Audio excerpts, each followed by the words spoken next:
अमेरिकेकडून इराणवर air strike, 3 दिवसांमध्ये 300 ठिकाणांवर हल्ले. हॉर्मुझ जवळील बंदर टार्गेटवर अमेरिकेच्या हल्ल्यानं जगभरात चिंता.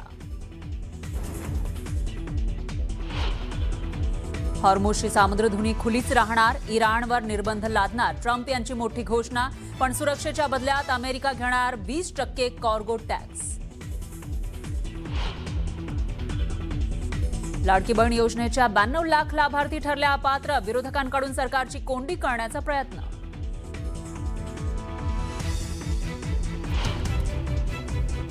अशा पद्धतीच्या लोकांकडे लव्ह जिहादचे ब्रँड अँबॅसेडर म्हणून पाहायचं का?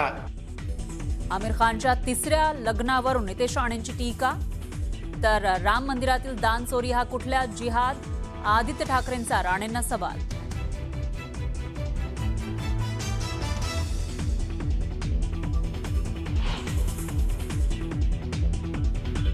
मनसेचं शिष्टमंडळ उद्या मुख्य निवडणूक अधिकाऱ्यांना भेटणार. निवडणूक प्रक्रियेशी संबंधित विविध मुद्द्यांवर चर्चेची शक्यता.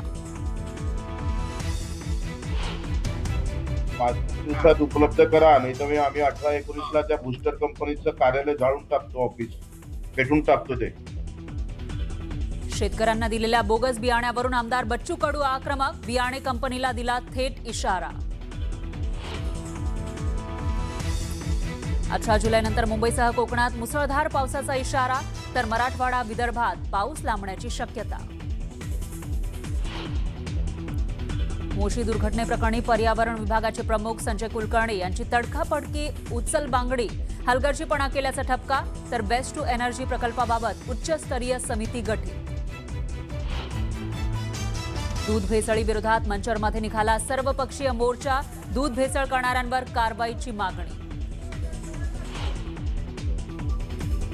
आणि लॉर्ड्सवर भारतीय महिला क्रिकेट संघाचा ऐतिहासिक विजय. भारतीय महिला संघाची इंग्लंडवर 270 धावांनी मात. लॉर्ड्सवरील पहिल्या महिला कसोटी सामन्यात इंग्लंडचा उडवला धुव्वा.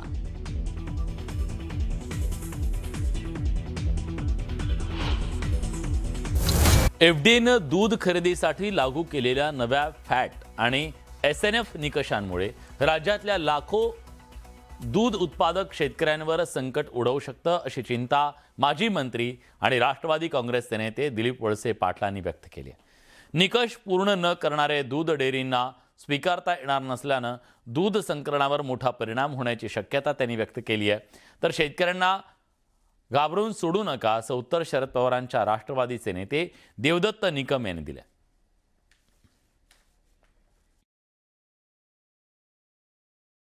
कुठल्याही डेअऱ्यांनी जे दूध कलेक्शनवाले आहेत त्यांनी फॅट 3.2 आणि SNF 8.3 याच्या खाली दूध खरेदी करायचं नाही.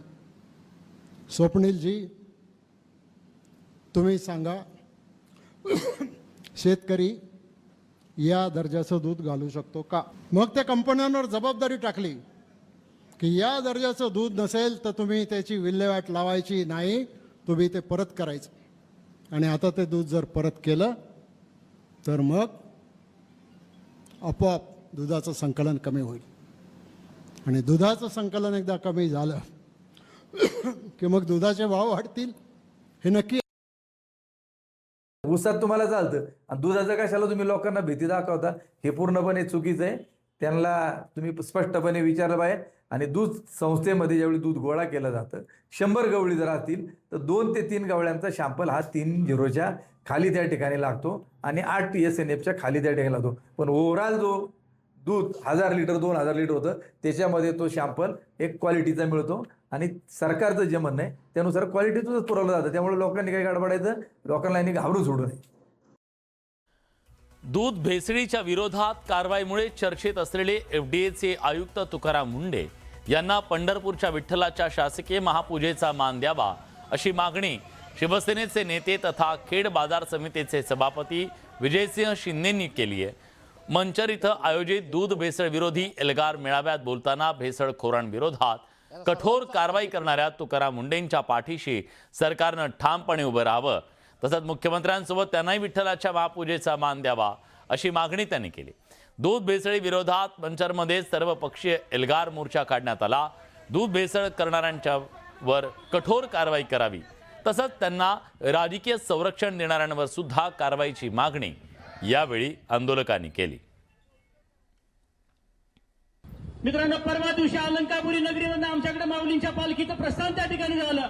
तुकोबारायांच्या पालखीचं प्रस्थान झाल्यानंतर या दोन्ही पालख्या आळंदीमध्ये आल्या. जेव्हा आम्ही पुण्याच्या परिसरामध्ये गेलो, दोन्ही पालख्या तिथं होत्या.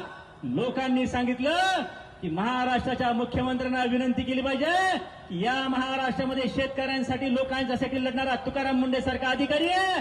आणि जेव्हा पंढरीच्या पांडुरंगाला ही पालखी जाईल, जेव्हा महाराष्ट्राच्या मुख्यमंत्र्याच्या हस्ते पंढरीच्या पांडुरंगाचं त्या ठिकाणी महापूजा होईल, त्यावेळी जनतेसाठी लढणाऱ्या अधिकाऱ्याला देखील तुकाराम मुंडे सारख्या अधिकाऱ्याला देखील पंढरीच्या पांडुरंगाचा मान मुख्यमंत्र्यांच्या बरोबर द्या. ते कुठल्याही पक्षाचे मापे असू द्या, कुणाच्याही बगलबच्चे असू द्या, त्यांना सुट्टी देता कामा नये. महाराष्ट्राच्या मुख्यमंत्र्यांच्या निमित्तानं आमचं आव्हान आहे जुन्नर आंबेगाव खेड तालुक्यातल्या शेतकऱ्यांच्या वतीनं की महाराष्ट्राचे मुख्यमंत्री म्हणून तुकाराम मुंडेंनी जी भूमिका घेतलेली आहे, या भूमिकेला मुख्यमंत्री साहेब कंपनी तुम्ही पाठिंबा द्या, त्यांना संरक्षण द्या, अधिकार द्या आणि जे कुणी असतील बडे असतील त्यांच्यावर कारवाई त्या ठिकाणी द्या. या महाराष्ट्राला एकदा दाखवून द्या की या महाराष्ट्रामध्ये जर लोकांच्या जीवनाशी कुणी खेळणार असेल, आरोग्याशी कुणी खेळणार असेल, तर त्याला या महाराष्ट्रामध्ये महाराष्ट्र सरकार पाठीशी घालणार नाही. ठाण्यातल्या ईस्टर्न एक्सप्रेस हायवेवरच्या तीनहात नाका परिसरातल्या फुटओव्हर ब्रिजवर लावण्यात आलेल्या वाढदिवसाचा बॅनर अचानक कोसळला. हा बॅनर थेट एका दुचाकी स्वाराच्या डोक्यावर आदळला.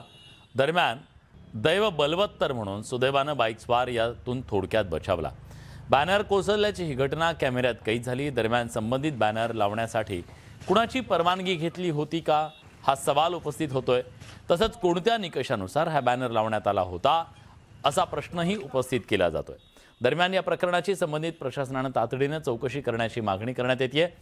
ठाण्यातल्या तीनहात नाका परिसरात वाढदिवसाचं बॅनर हे धावत्या दुचाकी स्वारावर कोसळल्याच्या घटनेनंतर शिवप्रताप सेनेचे अध्यक्ष सुनील चौधरींनी जाहीर दिलगिरी व्यक्त केली आहे.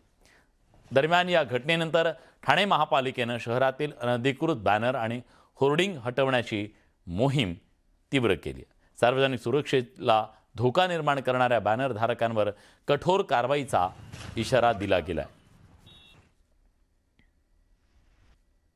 ह्या घटनेमुळे त्यांना झालेल्या त्रासाबद्दल मी मनपूर्वक दिलगिरी व्यक्त करतो आणि त्याची मनापासून माफी मागतो. कोणालाही इजा पोचवण्याचं किंवा गैरसोय निर्माण करण्याचा आमचा कोणताही हेतू नव्हता. ही घटना अत्यंत दुर्दैवी आणि अनपेक्षित होती. यापुढे अशा प्रकारची घटना पुन्हा घडू नये यासाठी बॅनर्स लावताना सुरक्षेची सर्व आवश्यक काळजी घेतली जाईल.